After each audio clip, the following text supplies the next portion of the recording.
జోరుగా ప్రవహిస్తున్న వరదలో పొరపాటున చిక్కుకున్నా లేక వరదల్ని దాటే సాహసం చేసినా ఏం జరుగుతుందో తెలిపే దృశ్యం ఇది. అల్లూరు జిల్లా పెదబయలు మండలంలో వాగు ఉధృతి చూడండి.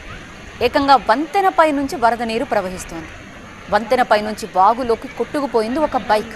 అయితే బైక్ పై ఉన్న వ్యక్తిని స్థానికులు రక్షించారు.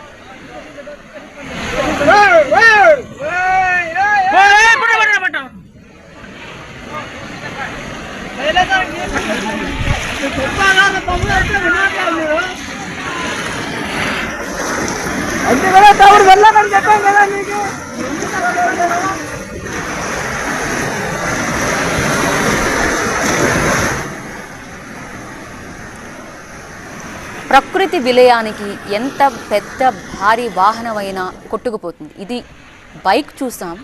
కొద్ది రోజుల క్రితం ఒక ఎస్యూవీ వెహికల్ కూడా సరిగ్గా దాటేయగలదు అనుకుని మధ్యలోకి వెళ్ళి ఆ వాగు ఉధృతికి కొట్టుకుపోయి అందులోని వారు కూడా చనిపోయారు.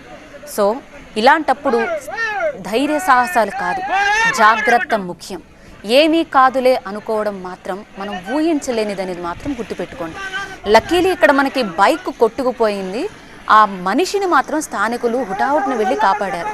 కానీ ఆ వాహనాన్ని, ఇంతకుముందు నేను చెప్పిన ఎస్యూవీ వెహికల్ని మాత్రం ఎవరూ కాపాడలేకపోయారు. అందులో ప్రయాణించిన వాళ్ళు కూడా దురదృష్టవశాత్తు చనిపోయారు. అందుకనే ఈ వర్షాకాలంలో వాగులు ఉధృతంగా ప్రవహిస్తున్నప్పుడు ఓపికగా ఉండడం మాత్రమే మనం చేయగలిగిన పరిస్థితి. వీళ్ళు మాత్రం చాలా జాగ్రత్తగా దాటేద్దాం అనుకున్నారు, బైక్ను మాత్రం ఆపలేకపోయారు. అంత ఉధృతిగా కనిపిస్తోంది చూడండి.